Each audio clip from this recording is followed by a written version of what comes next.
Deu ruim aí para dois pastores, que são o Feliciano e o Malafaia. Uma unidade do Anonymous no Brasil fez um exposed, ou seja, expôs aí dados do Feliciano e do Malafaia. No caso do Feliciano, quase todos os dados expostos são públicos, exceto que depois colocaram os dados pessoais, WhatsApp, outras coisas dele. Mas as denúncias ali contra o Feliciano, quase todas elas eram públicas, mas ali eles esquadrinharam os dados e conseguiram fazer uma bela de uma investigação ali sobre doações de campanhas do Feliciano. Ok, no caso do Malafaia a coisa foi mais além. Expuseram uma lista de doadores, diz aí que são doadores do Malafaia, e mostraram que algumas pessoas que por acaso são funcionários públicos, ou seja, por serem servidores públicos dá para saber o salário dessas pessoas, porque está tudo no portal Transparência, essas pessoas fizeram doações milionárias para o Silas Malafaia. Fica ali a dúvida de onde veio tanta grana, que seja investigado. O Malafaia está em pânico. Malafaia fez aí, eu falei aí nos últimos dias de vídeos que o Malafaia fez contra o STF, contra o Alexandre de Moraes, fazendo desafios, tudo mais. Só que o que acontece é o seguinte, tanto o Malafaia como o Feliciano, como outros pastores evangélicos, passaram a defender nas últimas semanas uma CPI contra o padre Júlio Lancelotti. Essa CPI foi proposta por um ex-membro do MBL, vou falar ex-membro, mas é aquela filosofia lixo que tem o MBL. Ele saiu do MBL faz 6 meses, foi eleito vereador como membro do MBL. Um daqueles que gosta de fazer turismo sexual em país que tem refugiada de guerra, então as mulheres estão lá fugindo da guerra e eles falam, pô, elas são fáceis porque elas são pobres, que tem esse tipo de ideologia. Pois bem, esse vereador aí de São Paulo propôs uma CPI para ali ir contra o padre Júlio Lancelotti. Ele diz que não, que olha, não é só contra o padre, é porque há pessoas drogadas no centro de São Paulo, ali na região da Cracolândia, e tem gente que está alimentando essas pessoas. Temos que investigar quem é que alimenta essas pessoas. Vamos investigar os traficantes de droga? Não, pô. Vamos investigar quem alimenta as pessoas que estão ali morrendo de fome. Pô, é claro. E um dos que alimenta, quem tem aí talvez a maior estrutura para fazer isso, é o padre Júlio Lancelotti. Então é contra ele a CPI.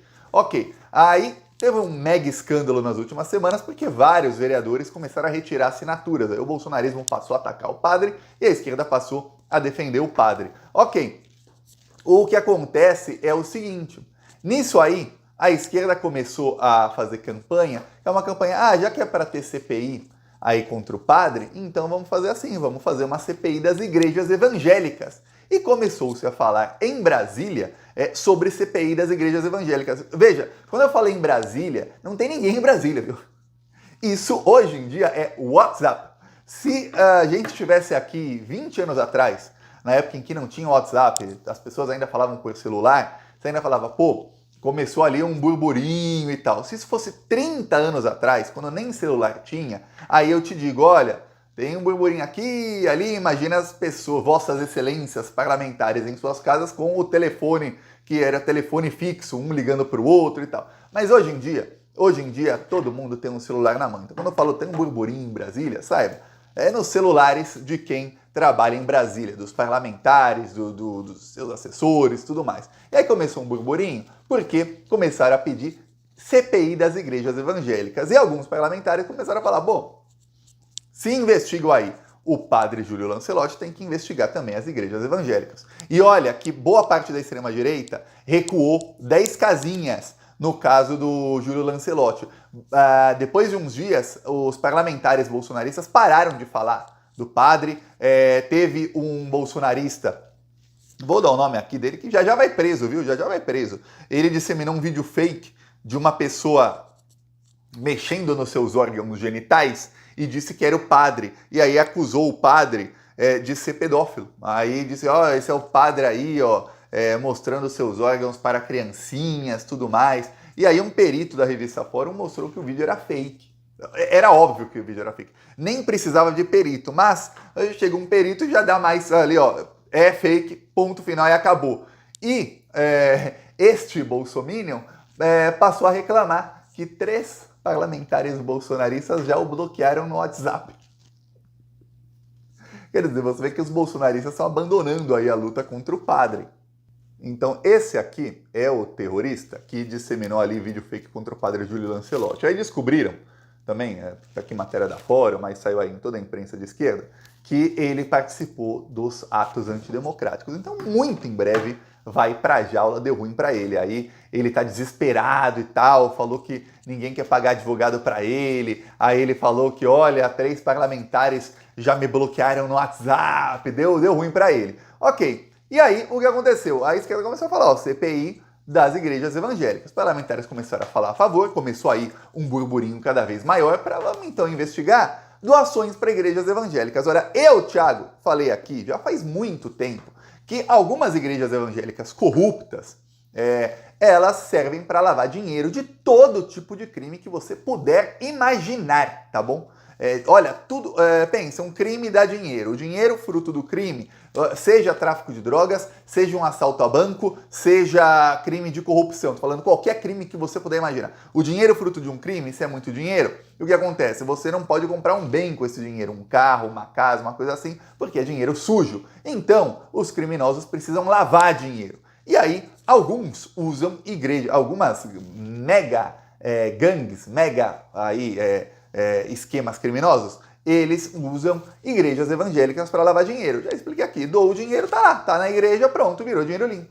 Ó, recebi tanto de doação, foram os dizimistas aí. É porque tem gente que doa para as igrejas evangélicas o carro, doa a casa, doa o que tem e o que não tem, dá tudo para a igreja evangélica, tá cheio de casos assim. Então, é comum, é até difícil para a justiça investigar isso, porque é comum que pessoas que não têm condições doem coisas que elas não têm condição de doar. Imagina, vem uma pessoa ali que ganha 3, 4 mil por mês e doa o carro que a pessoa tem, que ficou anos trabalhando para comprar um carro, doa um carro que vale vários salários dela, doa uma casa, caramba. Então, fica fácil para lavar dinheiro. Obviamente, são todas as igrejas, Thiago? Não, são algumas. Sabemos quais? Já teve aí várias matérias na imprensa mostrando aí de pastores corruptos, várias. É só dar um Google, você verá inúmeras. Deve ter outras aí que também ainda estão em funcionamento. E aí, imagina uma investigação. Agora imagina você que alguns líderes de grandes congregações, eles não têm controle sobre o que acontece em cada igrejinha. Eles pegam ali a parte deles do lucro e acabou. E aí suas congregações passam a sofrer. Eu vou dar um exemplo. O pastor Valadão tinha um membro importante de uma das igrejas ali, a igreja da Lagoinha, que é a igreja dele, em Osasco, que ele estuprava as crianças. Um pedófilo ali. E ele era o líder da parte que fazia educação infantil. E ele era pedófilo. E ele abusou ali de pelo menos 4 criancinhas. Foi preso. Aí o Valadão falou, não, ele não tinha ligação com a igreja. Tinha nas redes sociais da igreja e tudo mais. Aí você vê, caramba, o Valadão tinha conhecimento disso? Pô, muito provavelmente não. Mas veja o que acontece. Agora você imagina se começar a investigar as igrejas. Vão investigar, então, olha, tá tendo muita doação, é muita grana. É muito estranho que o fiel chega lá de ônibus e aí o pastor vai embora num carro que custa R$1 milhão. Tá estranho. Vocês falam que isso é para fazer obra beneficente, é para não sei o quê. Tá com cara de mega estelionato. Porque estelionato é você enganar uma pessoa. Se você engana 1000, é o quê? E se alguém falar isso? E falar, então vamos investigar aqui. Aí vai dar um problemão. Então tem gente aí em pânico. O Feliciano mesmo. Feliciano sumiu das redes nos últimos dias, que o Feliciano está com alguns problemas. Primeiro, o Feliciano foi um daqueles deputados que estava falando coisas sobre urnas, falando aí sobre Bolsonaro e Lula, depois da eleição, que não era possível, tudo mais. Um dos menos burros, o Feliciano, obviamente. Ele falava bem indiretamente. Tá. Aí o Feliciano, ele foi condenado faz algum tempo por homofobia. E agora, o novo Procurador-Geral da República defendeu a condenação dele no Supremo Tribunal Federal por homofobia. Quando ele cometeu o crime, foi em 2015. Homofobia ainda não dava 5 anos de prisão. Hoje dá. Então, se o Feliciano cometer de novo, e olha, é difícil o Feliciano ficar aí alguns meses sem cometer o crime de homofobia, a próxima ele já é reincidente. Ele sendo reincidente, a chance dele pegar a pena máxima, que é de 5 anos, é enorme. Um processo contra o Feliciano já começa direto no Supremo Tribunal Federal, porque ele é deputado federal.